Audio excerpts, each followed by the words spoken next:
우리는 역사상 가장 중요한 시점을 지나고 있습니다. 하나님께서는 하나님의 일을 하시기 전에 사람을 준비시키셨음을 우리가 알고 있습니다. 하나님 말씀은 마지막 때에 대추수, 대부흥의 때가 있다고 분명히 예언하고 있습니다. 아멘. 하나님의 말씀이 그대로 성취될 것을 믿습니다. 예레미야 눈물은 잠자는 교회와 영혼을 깨우기 위해 노력하고 있습니다. 이 가슴 뛰는 일에 함께 하길 원하시는 분은 카카오 채널로 연락 주시기 바랍니다. 당신은 위대한 하나님의 사람입니다.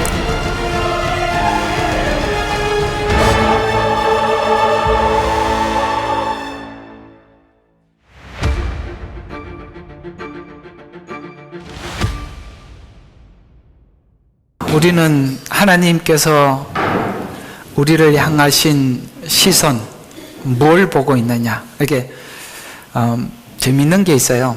이렇게 뭔가를 이렇게 누군가를 보고 집에 돌아와서 처음 만난 사람들 이렇게 대화를 하다 보면 저는 참 여성분들이 묻는 그걸 도대체 이해를 못 하겠어요.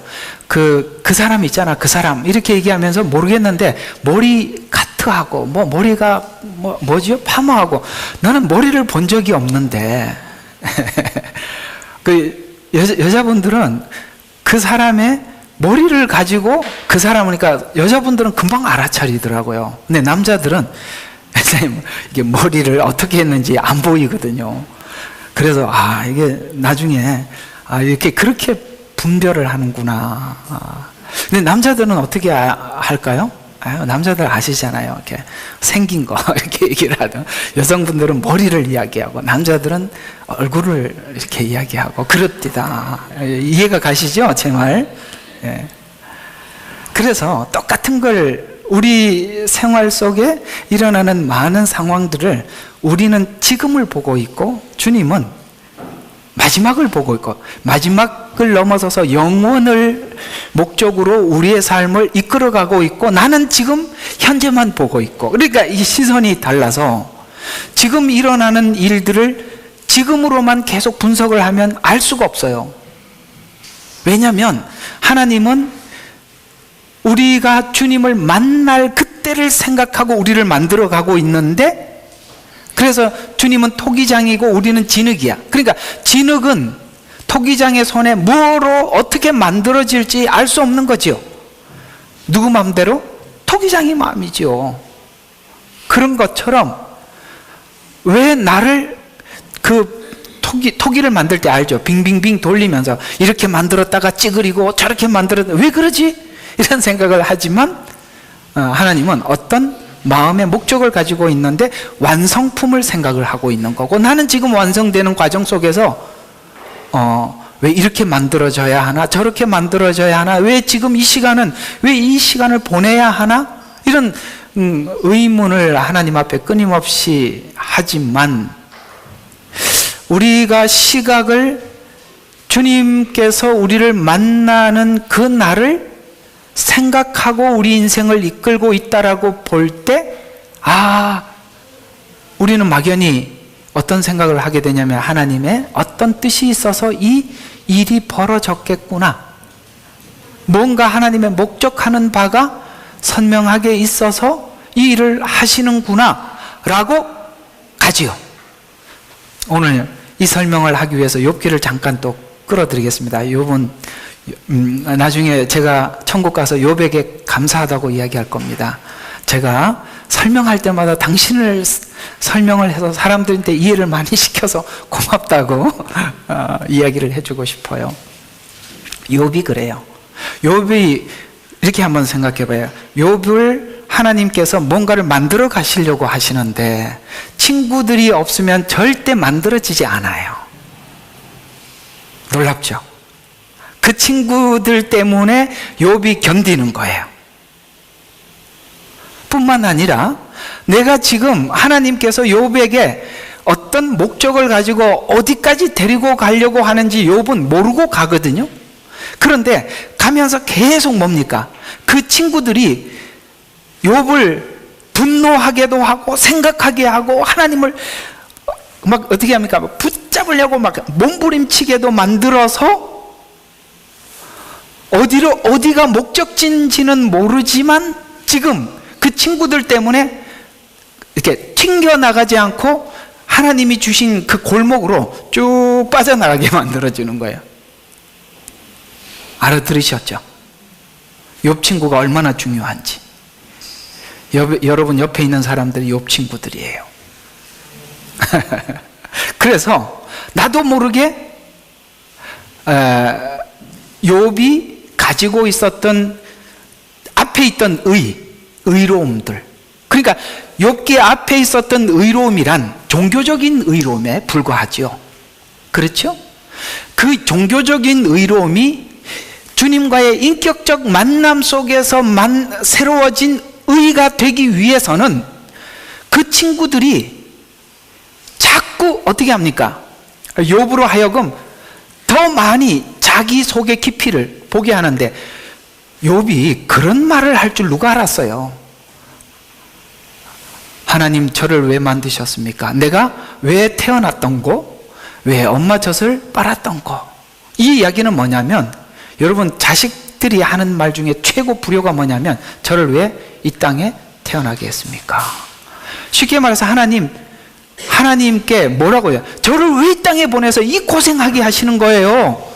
이 말을 차마 하나님 앞에 그렇게 직설적으로는 못하고, 내가 왜 태어났던 거? 이렇게 왜 엄마 젖을 빨았던 거? 그때 왜 죽지 않고 살았던 거? 이렇게 하는 거예요.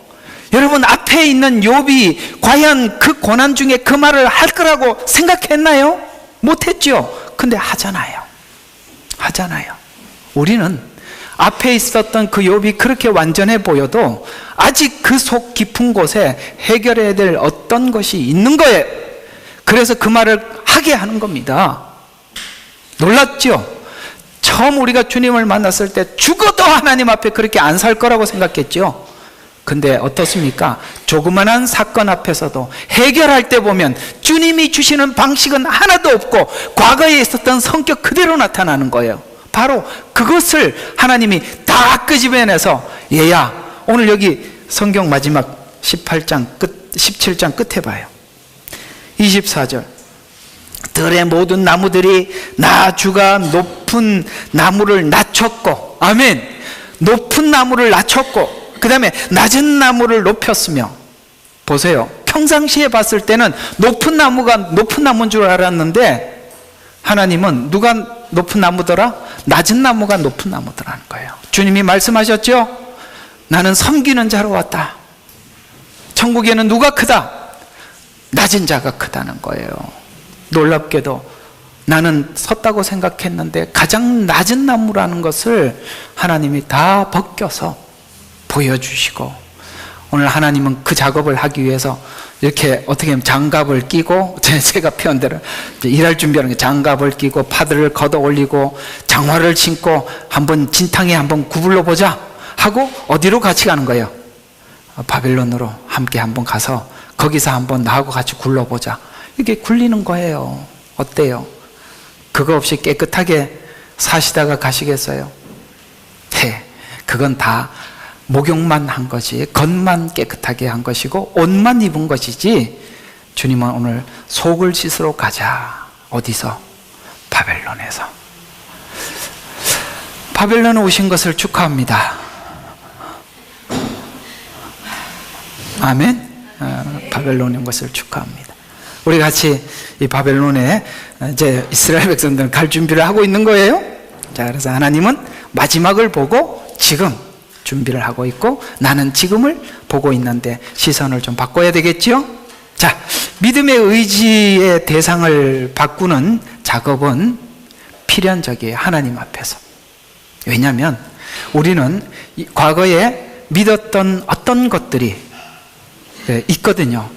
그래서 우리는 인생을 살면서 여러 번 실패를 경험하고 내 나름대로 그 실패를, 그 어떤 상황이 왔을 때 그 상황을 해결하는 법을 터득해 놓은 게 있어요. 그죠? 그게 우리 방식들이에요. 이런 사람이 내게 공격해 들어왔을 때는 나는 이렇게 방어를 하고, 저런 상황이 와서 나는 이렇게 방어하고, 이게 내 방식들이 있어요. 그 방식을 하나님이 뒤집겠다는 거죠. 어떻게 뒤집겠다는 것이죠? 하나님이 우리에게 말씀하신 방식으로 바꿔놓겠다. 예, 방식으로. 참 아시죠? 우리 모두 다 대충은 다 알아요. 왜냐하면 얘야 지금은 입 다물어라, 참아라, 더 말하지 마라 아는데도 머리는 아는데 입이 나와. 그거까지 제어를 하죠. 그래서 야고보서에서 뭐라고 말했다고요? 언어를 제어하면 그보다 더 큰 경건은 없다, 이렇게 말씀하고 있는 것이죠. 그러니까 항상 그게 문제예요. 그러니까 머리로는 아는데 행동으로는 안 돼. 그래서 나중에는 후회하고, 일이 더 커지고, 그래서 그때 내가 왜 그랬던 거 이렇게 하잖아요. 우리가 삶의 방식을 바꾼다는 것은, 믿음이라는 건 좀 추상적인 이야기 같아 보이지만, 그 믿음이 바뀐다는 것은 의지의 대상이 바뀐다는 것인데, 의지가 과거에는 내 방식이 나를 방어하는 의지였다면, 이제는 하나님께서 예를 들어서 원수를 축복하라는 말이 믿음이 되어서 그 방식을 실제 삶에 동원하는 거예요. 그게 바로 믿음의 방식이 바뀌는 거거든요. 그래서 이 바벨론 포로 생활은 지금 이스라엘 백성들 앞에 눈앞에 있는데 참 당황스러운 일이지요. 정말 당황스럽죠. 왜 이게, 나 주님 만났을 때 천국이었는데 웬 바벨론에 갔다 와야 됩니까? 그래서 지금 이스라엘 그 선지자들이 하나님 앞에 의아하게 다시 질문했던 게 그거예요. 왜 바벨론에 왜 우리가 또 갔다 와야 되죠? 여러분, 이 다니엘서를 보면 9장 10장 이쪽에 들어가 보면 다니엘이 이스라엘 백성들을 위해서 중보기도 하잖아요. 중보기도를 하고 딱 어떤 답을 하나님이 주시냐면, 이 바벨론 포로 생활의 70년이라는 한정된 시간을 깨닫고 자유함을 받아. 그러니까 너무 좋았어요. 근데 하나님이 한마디 더 하시는 거예요. 이 일이 한일의 때 한 번 더 올 거라는 거예요. 그래서 여러분 거기 보면 내가 맥이 빠지고 힘이 빠져서 그런 거 읽어보셨어요? 그건요, 단순히 하나님의 영이 임했다라는 차원도 있지만은 그 말이 다니엘에게 너무 큰 충격이었던 거예요. 이게 얼마나 고통스러웠던 70년 시간이었는데, 이것이 내 도성과 내 민족을 위해서 한 번 더 준비했다는, 또 있다는 이 말을 듣고 이 다니엘이 혼이 빠져나간 거예요. 하나님 또 있다고요? 성경을 읽어보면 애굽에서 이스라엘 백성들이 나오는 상황들은 매우 기적적이고, 거기에는 이스라엘 백성들의 어떤 노력이나 공로는 전혀 없습니다. 이게 칭의입니다. 여러분, 우리가 구원받는 데는 우리가 한 일이 아무것도 없습니다. 모두가.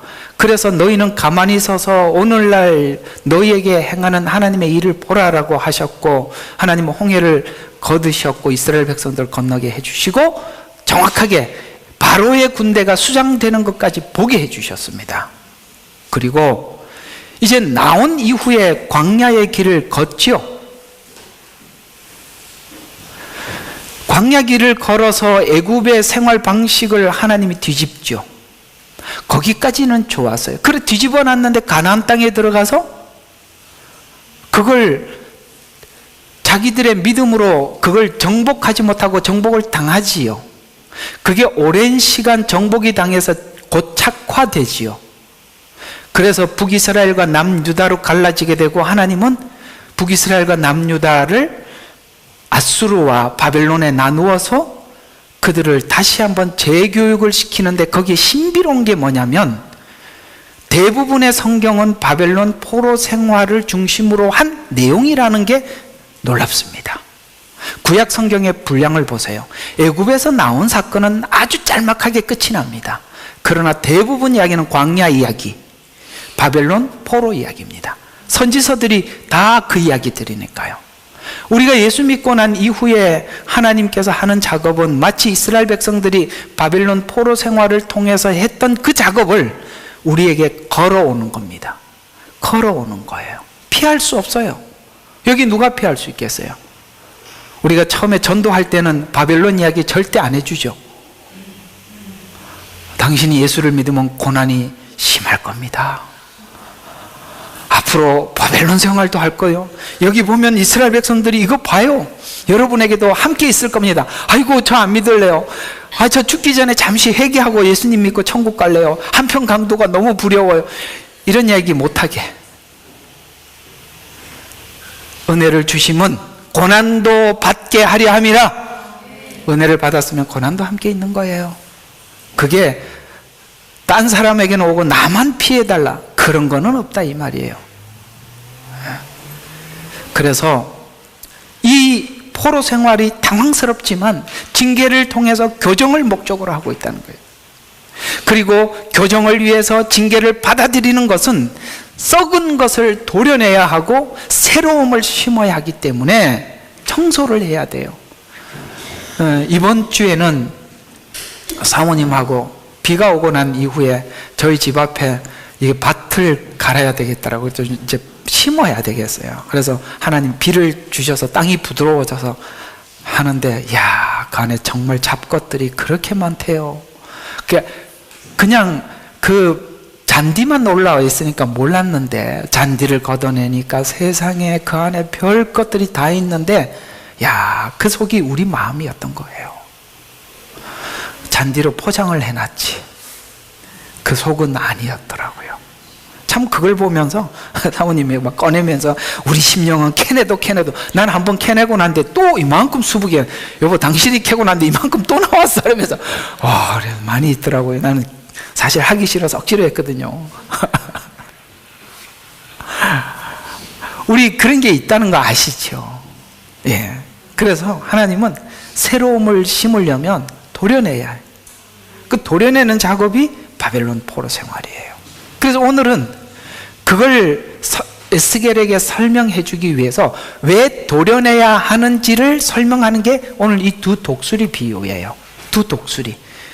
그래서 두 독수리와 백향목, 포도나무 이런 비유를 통해서 지금 에스겔에게 설명을 하고 있어요. 이 배경은 유다가 완전히 멸망하기 10년 전 상황을 설명하고 있는데 12장의 성전 환상을 봤죠. 성전 환상에 어떤 환상이 있었죠? 하나님께서 그 에스겔 머리를 확 끌고 올라가서 성전 구석의 장로들이 우상을 위해서 경배하고 거기 단무스를 섬기고, 이해가 갑니까? 우상이란 뭐냐면 아주 간단해요. 우상은 복잡하게 생각할 게 하나도 없어요. 하나님 중심으로 믿는 게 아니라 나를 위해서 하나님을 믿는 게 우상입니다. 간단해요. 우리는 주님이 하나님을 믿는다고 하면서 주체가 누가 돼버렸냐면 내가 돼버린 거예요. 그걸 바꾸는 게 오늘 이 바벨론 포로 생활인 거죠. 우리 신앙은 하나님이 주인이 돼야 되는데 내가 주인이 되어 있는 거, 이게 우상이에요. 그래서 10년 전 상황을 설명하고 있는데, 그래서 이스라엘 백성 12장에 보니까 구석에 우상을 섬기고 있는 거예요. 성전은 화려한데 실제 보니까 마음 구석은 자기를 위해서 하나님을 믿고 있더라는 거예요. 그걸 12장에 보여주었어요.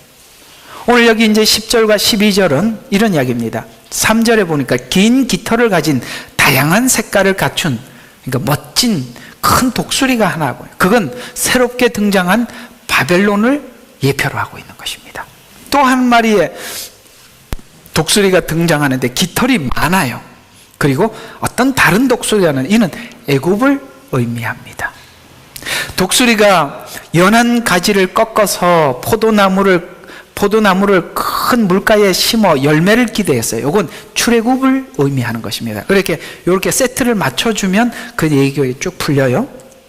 또 9절과 10절을 보면은 열매를 맺지 못하고 그것이 시들어 버렸어요. 물가에 심었는데 그 이유를 주님은 이렇게 설명하고 있어요. 나무는 본래 뿌리가 땅에 박혀 있어야 되잖아요. 그래서 이런 게 있어요. 식물들의 생명의 근원은 땅이고 사람의 생명의 근원은 하늘에 있는 겁니다. 하나님께 있는 거예요. 똑같은 의치예요. 그러니까 하나님과 끊어지면 우리는 죽은 상태예요. 마치 식물이 땅에서 뽑힌 것과 똑같은 의미를 가지고 있는 것입니다. 그래서 한 해를 땅에 박혀야 있고, 가지는 당연히 식물은 하늘을 향해 있어야 하는데, 포도나무 가지는 독수리를 향해 있고 뿌리는 독수리 아래에 있게. 여러분, 뿌리가 독수리를 향해서 저기 이렇게 향해 있으면, 여러분, 이게 아까 말씀드린 식물은 땅에 박혀 있어야 되는데 독수리를 향해 뿌리를 내리고 있으니 이게 열매를 맺을 수가 없지요. 그 얘기 아닙니까 지금? 그래서 11절과 12절은 이 1절과 10절의 비유가 무엇인지 설명하는 것으로, 건강한 복술이 바벨론과 바벨론을 대항할 다른 독수리 애굽 두 나라를 상징하는데, 백향목 높은 곳에 연한 가지를 꺾어서 성읍에 두셨다라는 것은, 백향목은 나무 중에 가장 위대하고 아름다운 그 나무지 않습니까? 그런데 그걸 그걸 뭐라고 그러죠? 이렇게 잘라갖고 이렇게 붙이는, 접붙이려고 하니까 가장 높은 곳에 연한 가지를 잘라서 성읍에 두셨다는 것은 유다의 상류층들, 지도자들, 종교 지도자들이나 정치 지도자들을, 사람들을 바벨론 땅으로 옮긴 것을 의미하는데, 쉽게 말해서 애굽을 향해서 뿌리를 내려. 그러니까 그 당시에 바벨론이 침공한다는 소식을 듣고 이스라엘은, 남유다는 애굽의 도움을 청했잖아요. 그게 이제 뿌리를 애굽에 두었다는 거예요. 이럴 때 하나님께 도움을 요청해야 되는데 뭡니까? 애굽에게 도움을 요청을 했어요. 그러나 바벨론에 이스라엘 백성들이 포로로 잡혀가는 것은 하나님의 계획이었다 이 말이에요. 그래서 거기 가서 새롭게 만들어서 연한 가지, 그 종교 지도자들이나 지금 타락한 정치 종교 지도자들이 아니라 거기 갔다 와서 새롭게 하려고, 이게 하나님이 허락한 시간이란 말이에요. 여러분, 바벨론을 피해가는 게 복이 아니에요. 지나가야 돼요. 지나가야 되는 거란 말이에요. 그리고 우리가 자꾸 의문을 갖는 건, 나 예수 잘 믿고 사는데 왜 이렇게 어려운 일이 생길까? 요게 설명을 잘못해서 하는 거예요, 목회자가. 아니요, 지나가야 되는 거라고요. 내가 잘못 믿어서 온 게 아니에요.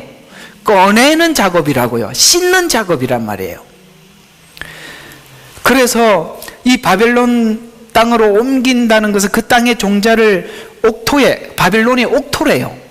거기다가 느부갓네살이 시드기야를 왕으로 세운 그것을 의미하는데, 시드기야를 왕으로 세워놨다니 그 말기의 왕들이 애굽의 도움을 청하러 시드기야를 왕으로 세워놨는데, 시드기야가 애굽의 도움을 요청하자 바벨론이 침공을 하고 들어와서 시드기야 두 눈을 뽑아갖고 데리고 갔잖아요.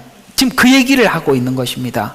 그건 지금 에레미야가 계속 하는 말이 뭐냐면, 너희가 바벨론이 하나님께서 바벨론을 통해서 우리의 죄악을 고치기 위해 이 일을 허락했으니까 너희는 이걸 순히 받으라라고 했는데, 이 백성들은 이 에레미야를 매국노 취급을 하고 반역자 취급을 했단 말이에요.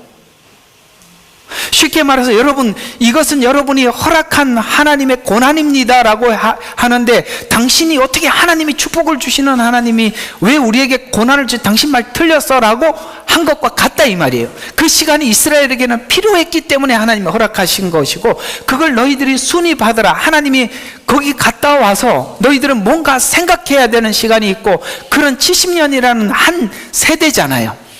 한 세대를 걸쳐서 우리의 생각과 사고를 바꿔야 되는 거예요. 로마서 제가 5장 1절과 5절을 굉장히 여러분들이 자주 인용하는 게, 그리스도 안에서 의로워졌으니 환난은 인내라는 것은 시간이 필요한 거예요. 우리가 한순간 획 뒤집어지는 게 아니라 이 말이에요.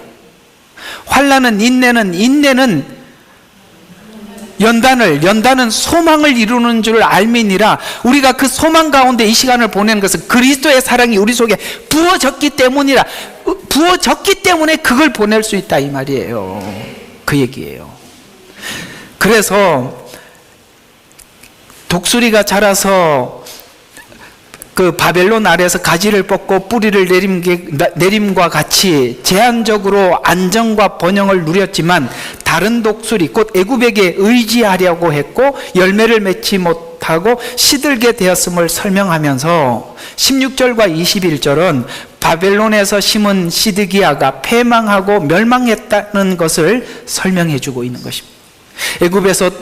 애굽에게 도움을 요청했지만 도움을 받지 못하고 바벨론 군대에 의해 두 눈이 빠지고 유다 백성은 살육을 당하고 흩어짐을 당하게 되었다는 말이에요. 무슨 말이냐? 연단을 받으라 그러면 연단을 받으면 되는데 꼭 우리가 애굽에 살았던 옛습관 그 방식대로 하려고 하기 때문에 그게 더 문제가 되는 거예요. 하나님이 그걸 또 원점으로 또 돌려놓고, 사실 우리가 그런 시간들이 참 많았다는 것에 대해서 공감하십니까?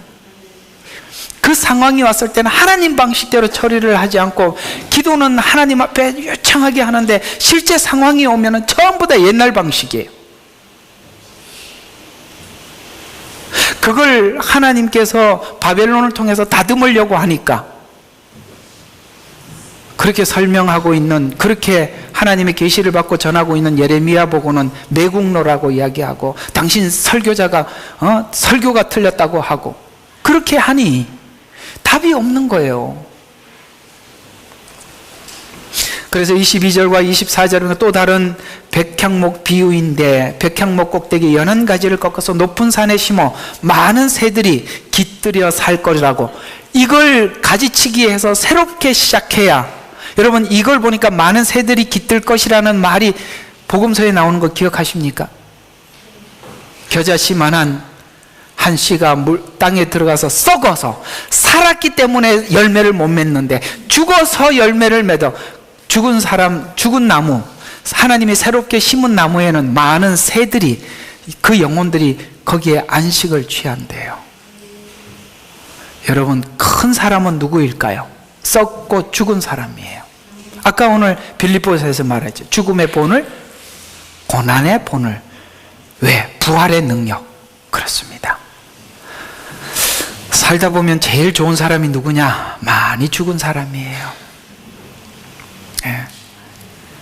아주 톡 부러지게 대답하는 사람 별로 좋지 않습니다. 누가 답을 몰라서 묻는 게 아니에요. 이걸 아셔야 돼요. 제가 한 가지 권면을 해드리면, 사람들은 대부분 자기 문제를 알고 자기와 싸우고 있어요. 그 싸우고 있는 것을 지적질하지 마시고 기다려 주세요. 자기도 죽을 지경이라고. 맞지요? 나도 죽을 지경이야. 하나님 앞에 죄스러워서 견딜 수가 없어. 거기다가 한마디 콕 찔러버리면, 기도해 줄게. 우리 하나님 능치 못한 일이 없으시잖아. 아이고, 나도 옛날에 그래서, 나도 지금 싸우고 있는 중이야. 이렇게 해서 동지가 있음을 알려줘야지. 너 아직도 거기밖에 못 나오냐? 아이고, 뭐해? 수영해. 힘 더 내. 누가 힘을 못 내서 그렇습니까? 죽을 지경이라서 고생하고 있잖아요. 알잖아요. 아예 모르는 사람들에게는 말할 필요가 있지만, 그러나 그걸 씨름하는 사람에게는, 자, 우리 잘해보자. 기도해 줄게. 우리 함께 손잡고 가보자. 이것이 우리 그리스도 안에서 있는 우리들 안에, 오늘 순두개와 유오디아에게 권하노니, 아시겠죠? 그 얘기 아니겠습니까?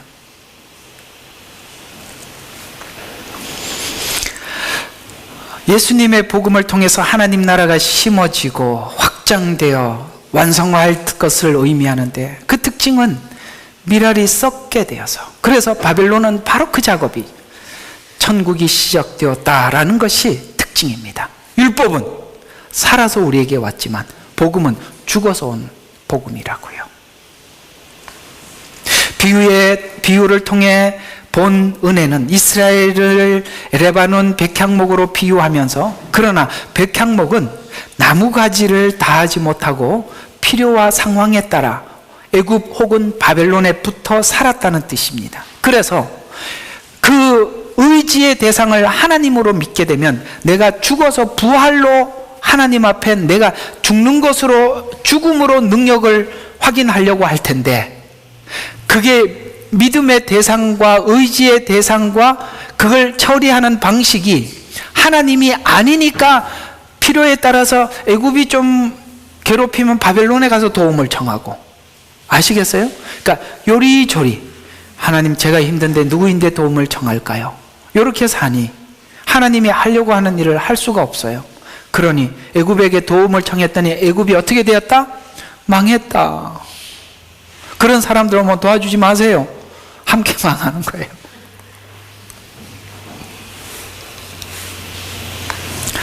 우리가 인간적인 방법을 수도 없이 동원하면 우리는 썩을 수 없어요. 이스라엘은 백향목과 같이 타민족에 비해서 부요했었어요. 그런데 지금 이 모양이 됐다고요.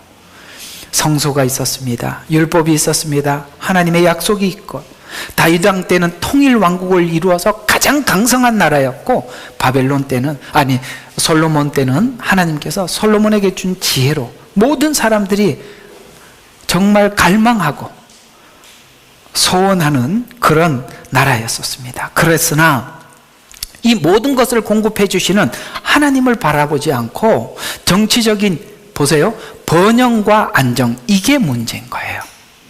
여러분, 그리스도 예수 안에서 여러분이 안정감을 위해서 예수님을 믿습니까? 참 그런 분들도 있어요.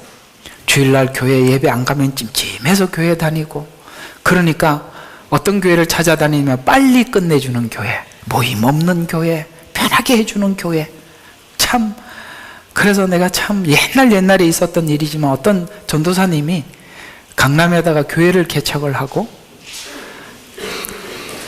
딱 20-30분 안에 모든 예배를 다 마치고, 그 다음에 골프회, 낚시, 등산 이렇게 쫙 만들어 놓고 다 예배 올 때 아침 일찍 예배하니까 차에다 골프채, 그 다음에 낚싯대 들고 와가지고 예배 20분 간단하게 드리고, 자, 오늘은 이제 갑시다 이래갖고 친교 이래갖고 그런 데 찾아다니는 거야. 종교인들. 이해가 가세요? 예. 안정과 번영. 우리가 예수 안에 밖에 나가려니까 불안하고, 그래도 뭔가를 하기는 해야 되는데 이렇게 간단하게 해주니 얼마나 감사해. 그게 무슨 신앙입니까?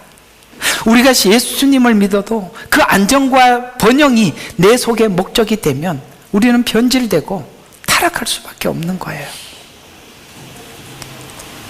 바벨론 왕을 하나님께서 막대기와 같이 사용했습니다. 그렇다면 바벨론을 통한 징계를 받아들이는 것은 하나님의 징계를 달게 받는 것이라고 할 수 있는 것입니다. 아멘이시죠? 그 바벨론, 내 옆에 있는 그 바벨론을 우리가 받아들이고 그 말을 수용할 때 여러분은 드디어 하나님의 말을 아멘하고 받는 거예요. 그때 받는 거예요. 지금 아멘하는 거 말고 그때 그 말을 받아들이는 게 하나님의 말을 받아들이는 거예요. 가장 자존심이 상했을 때, 가장 격한 감정이 되었을 때 하나님의 하신 말씀을 아멘하고 딱 받아들이는 거, 그게 진짜라 이 말이에요. 우리 생활 가운데 죄가 있는 것은 가운데 죄가 있는 한 징계는 필연적이에요. 바벨론은 필연적이라며. 죄가 있는 한 징계는 항상 있을 수밖에 없지만 이 징계를 바벨론과 같은 도구를 통해서 징계가 오는 것입니다. 작은 경고를 무시하면 징계가 따르고, 징계를 거부하면 더 큰 징계를 받을 수밖에 없듯이, 오늘 이스라엘 백성들은 이 바벨론 포로 생활이 갑자기 일어난 일이 아니라 그 많은 시간 하나님께서는 여러 번 경고도 했었고 권면도 했었고 이런 일들을 했었습니다. 징계는 잘 갖추어지기 위한 하나님의 목적을 가지고 있는 것입니다. 야고보서 1장 3절과 4절에 보면, 이는 너희 믿음의 시련이 인내를 만들어내는 줄 알미라. 그러나 인내를 온전히 이루라. 이는 너희가 온전하고 잘 갖추어져 아무것도 부족함이 없게 하려 함이라. 아멘. 갖추어져야 되니까. 그래서 경고인 꾸지람을 경히 여기지 말라고 잠언서 3장 11절에 보니까, 내 아들아 경히 여기지 말라. 그 꾸지람을 싫어하지 말라. 바벨론과 같은 누군가가 징계하고 꾸지람을 주시거든 받아들이라. 이렇게 우리에게 부탁하고 있는 것입니다. 바벨론을 통해 하나님은 어떤 목적을 가지고 이스라엘을 정복하려 하는데, 그것은 이스라엘의 잘못된 의지를 꺾으려고 했던 것입니다. 여기에 우리가 더 나가지 못하는 이유는 자신의 의지가 꺾여지지 않기 때문입니다. 꺾여지고 난 이후에야 이 말씀이 서게 되고 받아들이게 되는 것입니다. 오늘 지난날 바울이 이야기한 거죠. 옛날에 자기가 살았던 모든 것을 배설물로 여기고 다 버리고 내가 죽음에 이르려고 하는 것은 부활의 권능에 참여케 하기를, 그래야만이 부활의 권능은 드디어 내 것이 되니까요. 그래서 이 말씀이 서게 되고 받아들이게 되는데, 잠언서 21장 30절에 지혜로도 못하고 명철로도 못하고 모략으로도 여호와를 당하지 못하느니라. 요리조리 피해봐야 하나님이 계획한 거 피해갈 수 없어, 이런 이야기죠. 8절과 9절의 큰 물가 좋은 땅은 바벨론입니다. 바벨론에 유다를 심어서 아름다운 포도나무가 번성케 하려고 하나님은 그 마지막 그 열매를 지금 바라보고 그 일을 하고 있는 것이죠. 바벨론이라는 징계를 달게 받는다면 아름다운 열매를 맺을 것입니다. 그래서 바벨론의 징계를 순히 받으라는 말입니다. 바벨론에서 겪으면서 생각하고 돌이킬 때 온전한 돌이킴이 있는 것이에요. 기계적으로 돌이키는 것은 돌이킨 게 아니에요. 내가 왜 돌이켜야 하는지 수긍하고 돌이키는 것이 진짜니까요.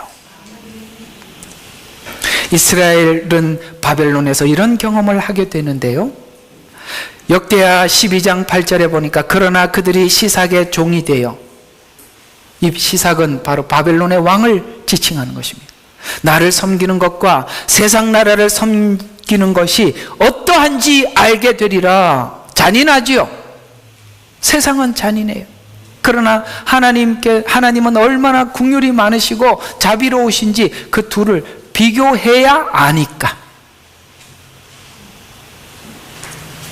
바벨론의 징계를 달게 순하게 받는다면 이 경험을 통해 하나님께 뿌리를 내려 아름다운 열매를 맺게 될 것입니다. 그러나 이 징계를 받지 않으려고 애굽에 의지한 것이 더 큰 화를 불러오게 만들었던 것입니다. 애굽을 향해 뿌리를 내린 포도나무는 번성할 수 없습니다.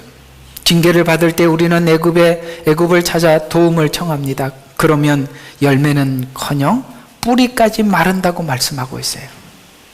이 지경까지 오게 된 과정에는 여러 번의 경고, 여러 번의 징계 걸쳐서 하지 말라는 것이 있었고 열매가 없던 것을 실제 확인했었죠.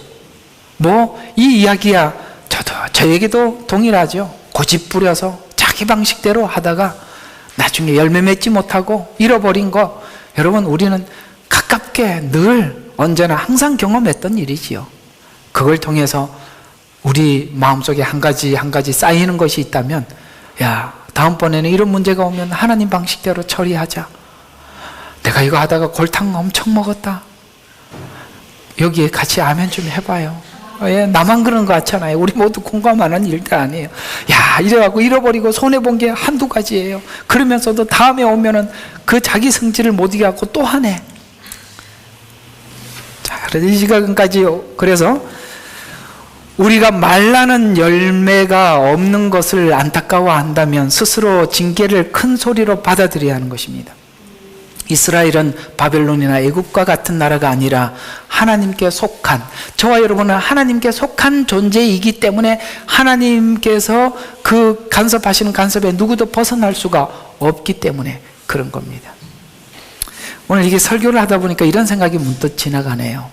어떤 목사님이 그 고난에 대한 설교를 쭉 강해를 하려고 그러는데 사모님이 와서 그런 이야기를 하더래요.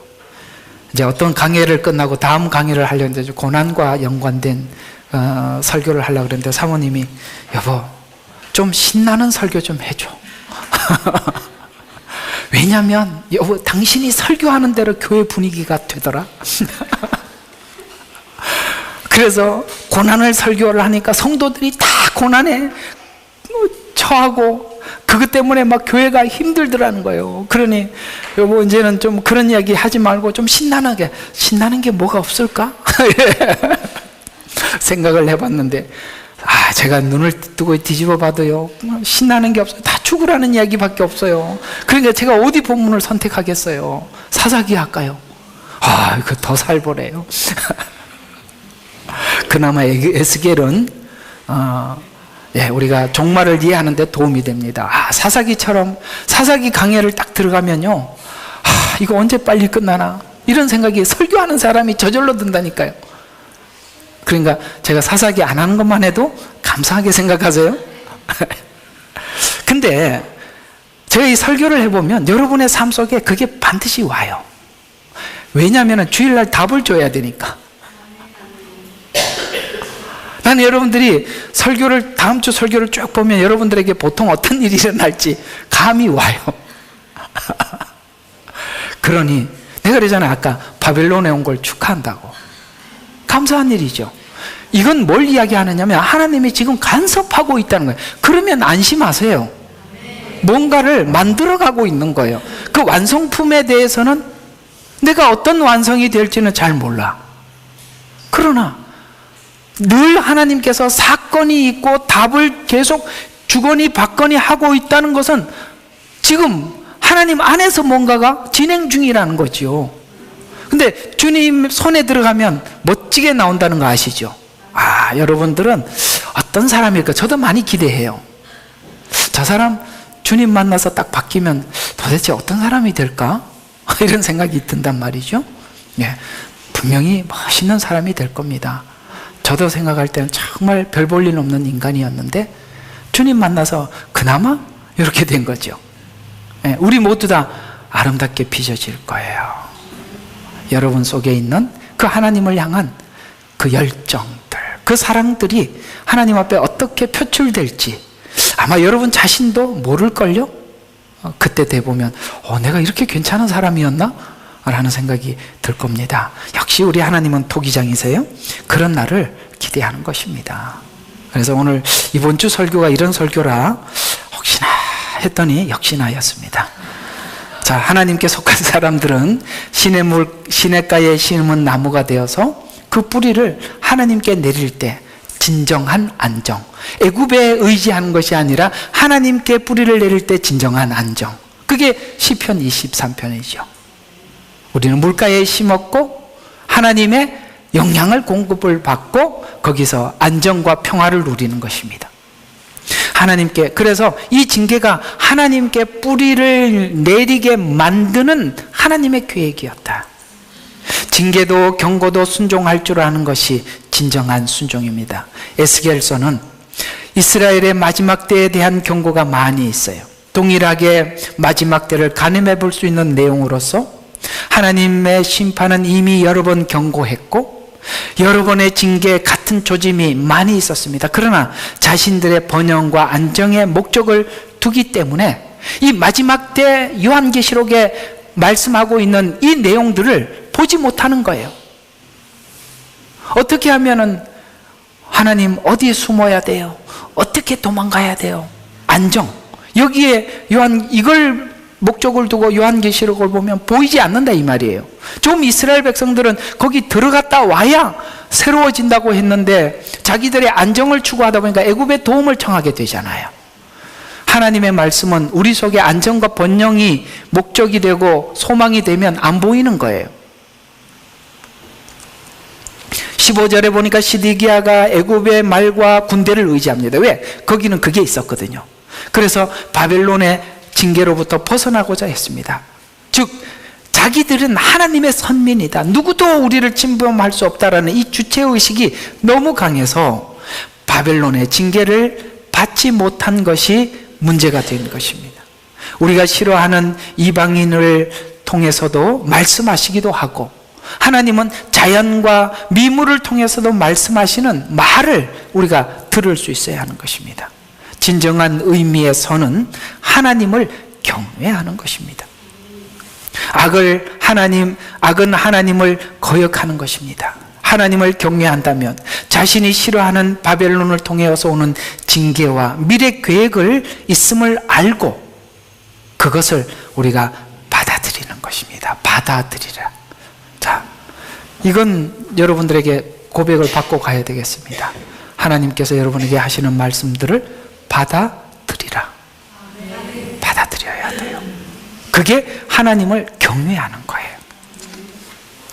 이런 일들이 반복되면 받아들이는 일을 거역하게 되면 악이 깊어지고 하나님을 향한 경외감이 물러가고 서서히 떠나가게 되고, 나중에는 나는 그래도 예수님 만난 적이 있어 라는 이 주체의식만 남은 정말 말라버린 포도나무 같은 종교인이 되고 마는 것입니다.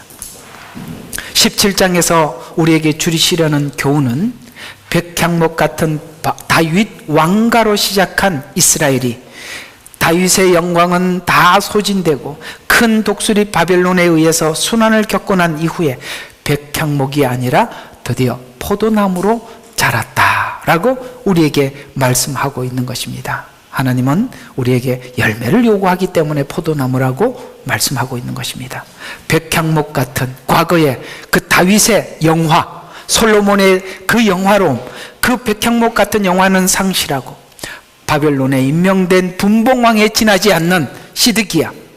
이스라엘은 이때 소망을 가지는 이유는 경험하고 겪고 새로운 시대를 가질 수 있기 때문에 하나님은 그곳에 함께 가자 하고 장갑을 끼고 팔을 걷어붙이고 하나님도 함께 이 일에 참여하는 것입니다. 우리는 이런 기대를 가져야 하는 것입니다. 어떤 기대?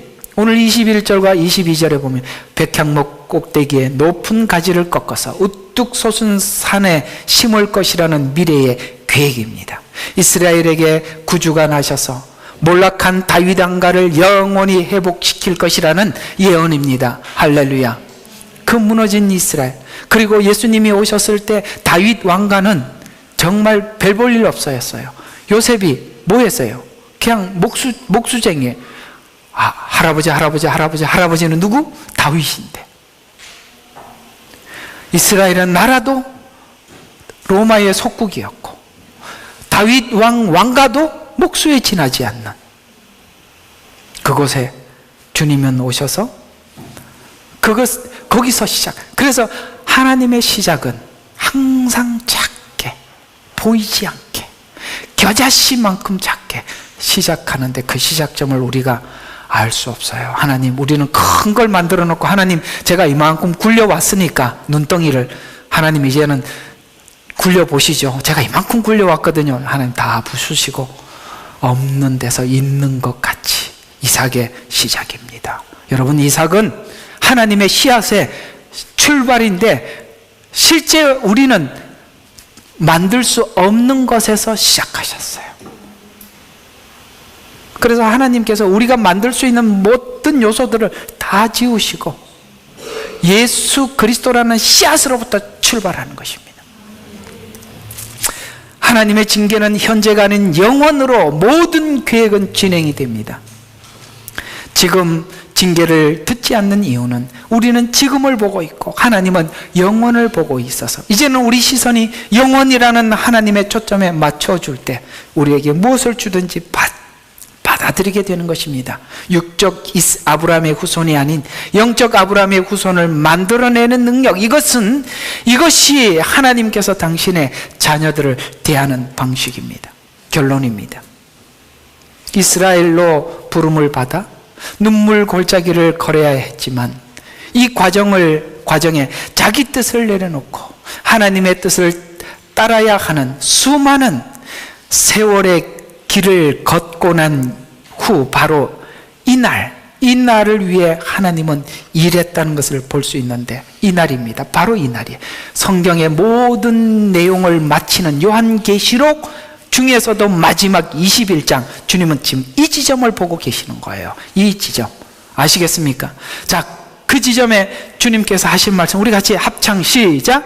그들의 눈에서 눈물을 닦아내시며 다시는 사망이나 슬픔이나 울부짖음이 없고 또한 고통이 없으리니 이는 이전 것들이 사라져 버렸습니다. 고하더라. 보좌에 앉으신 분이 보라 내가 만물을 새롭게 하노라. 그 자리에 도착하기까지 우리는 뭐가 있었어요? 눈물이 있었어요. 슬픔이 있었어요. 울부짖음이 있었고 고통이 있었던 것입니다. 그런데 그곳에 와보니 왜 이것이었냐? 주님이 걸어갔던 그 십자가의 길이 이 길이었다는 걸 알고 거기서 주님은 거기서부터 새롭게 시작. 예수 그리스도라는 씨앗 아니고는 하나님은 어떤 것도 하지 않겠다. 그게 하나님의 의지예요. 이 자리, 여기를 하나님은 보고 계신답니다. 자, 아시겠죠? 우리 시선을 요한계시록 어디다가 모으자? 21장 4절과 5절에 초점을 모아놓고 여러분에게 이르는 일들을 관찰하자. 기도하겠습니다. 하나님, 오늘 은혜 주셔서 감사합니다. 우리는 지금을 볼 수밖에 없는 현재 밖에 없지만, 그러나 주님은 우리의 영혼을 주님 앞에, 우리 영혼이 하나님 앞에 섰을 때 그 순간을 기억하며 오늘 우리의 생애를 이끌어가고 있기에 주님께서 우리에게 막닥뜨릴 수밖에 없는 상황을 주신 모든 상황이라면 아멘으로 받겠습니다. 순종하며 받겠습니다. 그렇게 우리의 시선을 주님을 만난 그날로 고정해서 보게 하옵소서. 예수님 이름으로 기도합니다. 아멘.